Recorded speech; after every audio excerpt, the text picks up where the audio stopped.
She doesn't ask for permission. She doesn't wait until she has it all figured out. She moves through setbacks and uncertainty. She rises, she builds, she leads, and she owns her story. This is the Powerhouse Woman Show. Candid conversations with women who are making an impact and owning their story. Hello, everyone. Welcome to the Powerhouse Woman Show. So glad you're joining us today because we are going to unpack what it means to be free to become. Freedom to become. It's such an interesting conversation, and it's something we can all sit with and determine where we are and how we can move toward our evolution as well. I'm joined today by my guest, October Ambrose. October is an executive healthcare HR leader. She's also a speaker, founder of Art of Careers, and a contributing author of the multi-Amazon #1 bestseller, In Relentless Pursuit, The Evolution of Me. I sit down with Amber and with October and we talk about it. What she does, as she say, her day job is basically to discover and help them to individually discover their purpose, lead with intention. And then we talk about how when she said yes to the book project, to the anthology, it led to uncovering and unlocking her own freedom to become.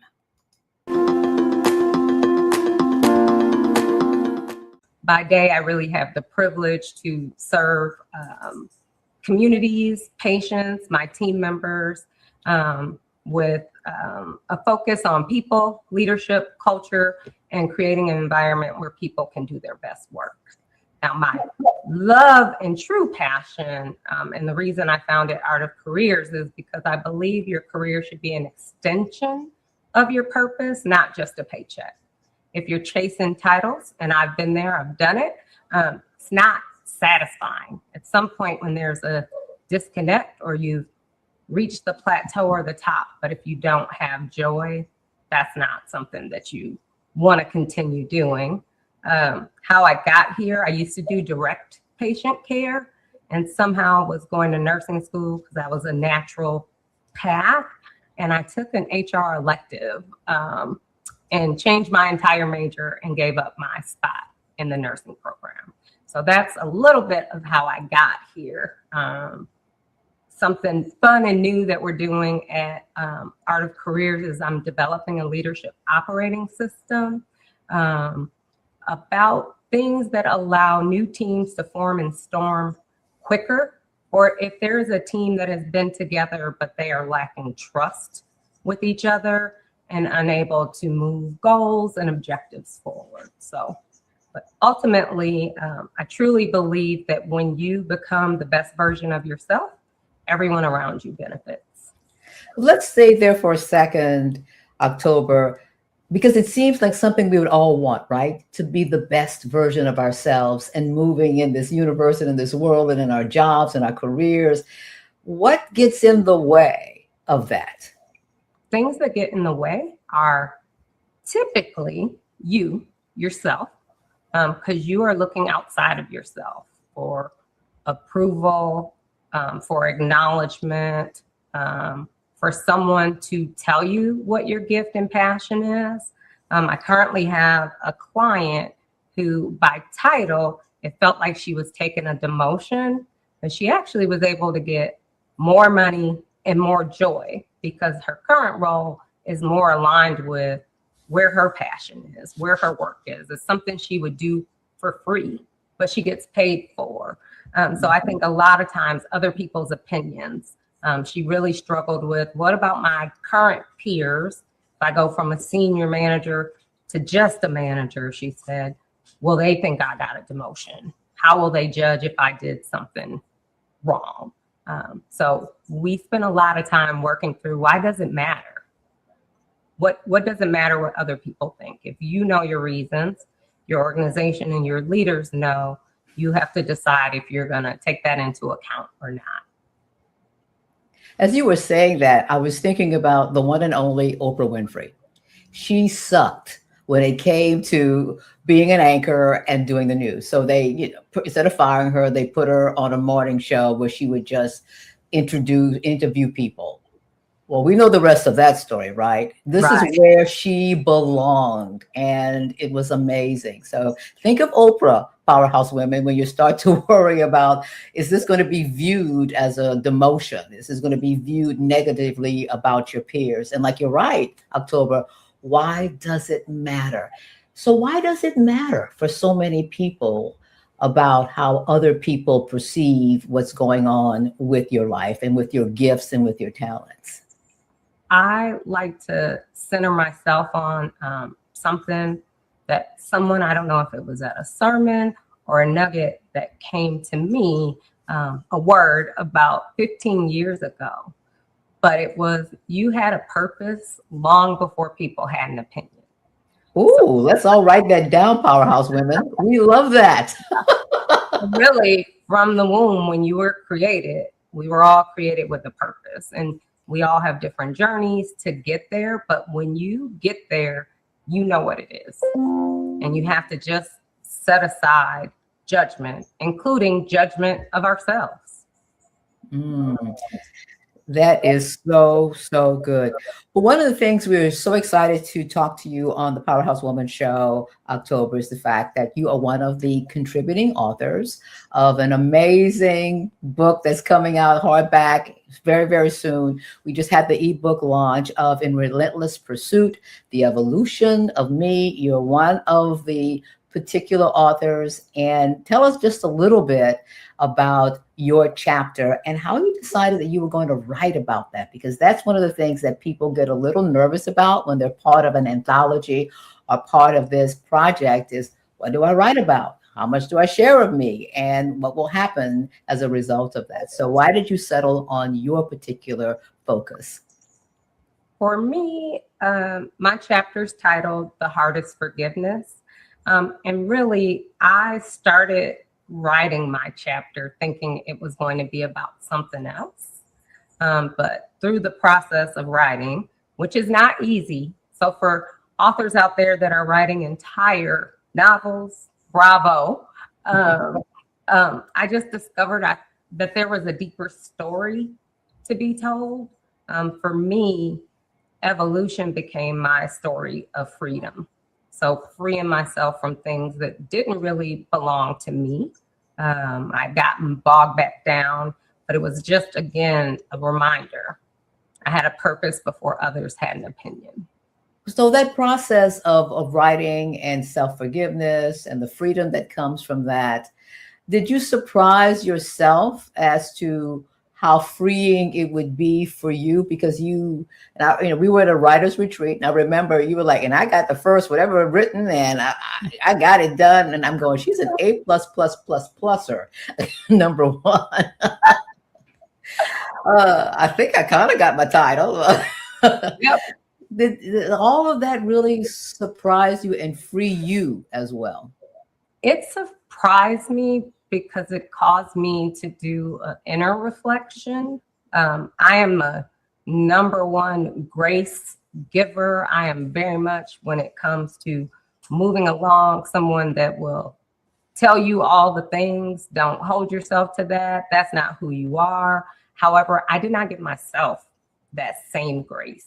So it did surprise me. There's a story that I had been telling myself that had a lot of, they did this, they did that, they did this, and really taking a step back, I'm like, they're not even aware. I'm holding all of this. But it caused me to look at who was the they. I was actually they. So it was freeing to be able to just name it out loud, to know who I was mad at, which was myself, not others. It was so much easier to point the finger somewhere else. That impacts everything, right? The career, the gift that you've been given, how you are to use it in the world. Because again, you have to just say, okay, I blamed everybody else. Who's left? Me. What you're hoping readers will get out of your chapter, or how they will see themselves going forward and the next step so they can also be free? Mostly, I hope readers walk away feeling lighter, that they can identify with something that was in my story and realize you don't need to carry guilt, shame, regret, or something else that you may not have forgiven yourself for. It doesn't, self-forgiveness obviously doesn't erase what happened, but it does allow you to stop letting it define what happens next. And really, if someone closes my chapter believing they can extend themselves as much grace as I'm confident we all give to others to be able to walk in their purpose and live the life they were created for, then for me, it was worth being vulnerable and sharing that story. I remember, especially as COVID and the shutdown around the world, everybody was talking about give yourself grace. And I started thinking, how do we do that? How do we absolutely give ourselves grace? So I asked you, October, how does one who really gives grace to everybody else and to every situation learn to give themselves that grace or that opportunity for grace? It really comes with, I call it the background noise. So all the assumptions, all your thoughts of what you think other people are saying about you, thinking about you, just going back to, so now I have 2 children, both a young adult and a high school senior. And how I reground and center myself is I say, if they had done this, how would I have responded? What are the words I would tell them? Because I think it's your self-talk that gets in the way.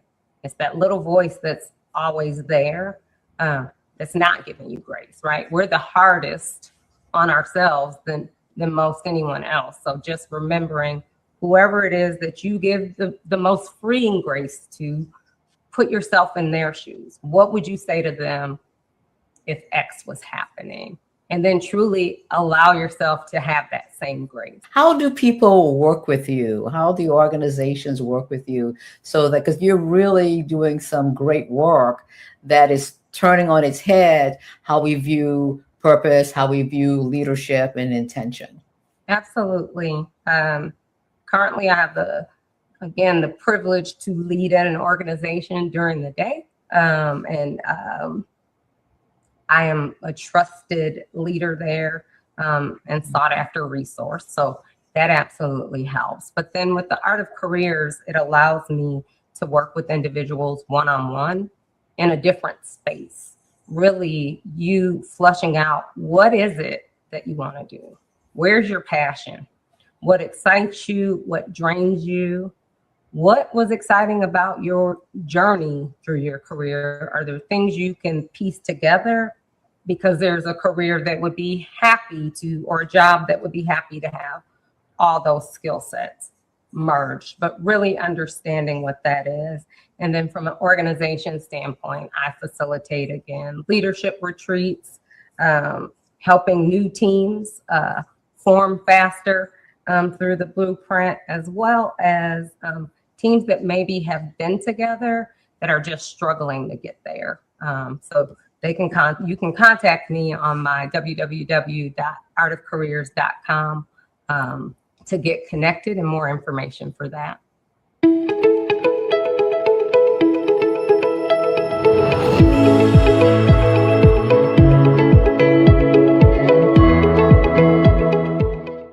What a great conversation I had with October. It's amazing. And I'm happy to also disclose that I'm one of the contributing authors of The Evolution of Me. So glad to contribute a chapter as well. And I wanted to let you know that you need to come to New Orleans and be there for the official book launch and the summit. It's not going to be your typical book signing. And I can say that without trepidation and without fear of contradiction. It's actually, as our fearless leader and visionary, Dr. Ronika Briscoe says, it is a day party meets retreat. So definitely go to inrelentlesspursuitofme.com for ticket information and to be there. You're going to meet the authors. We're all planning to be there, but there's some other things going on that you do not want to miss because it's going to help you connect with other like-minded people, other powerful women as well. I'd like to take a second to reflect upon some of the things that October shared with us. It's just amazing, right? A great conversation. And were you like me when you got goosebumps when she said you had a purpose long before people had an opinion? We had a purpose long before people started getting in our ear, whispering things to us, saying things, going into their place about what they would or wouldn't do. And that's supposed to inform what we do. Long before people had an opinion, we had a purpose. So, Powerhouse Woman, I want to ask you this. How much of your life have you spent being concerned, worrying about, fretting over about what they might say, or what they might think, or what they might do? Wow. What's that thing? What's that opinion about?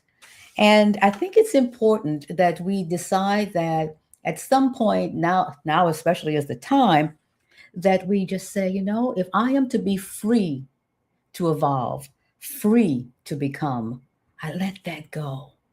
I have to let that go because it's no longer servicing me. And as October said, when you blame everybody else, when you get right down to it, and there's really nobody else to blame, you know what? You're left with they. A lot of what they may be saying is how you are also feeling as well.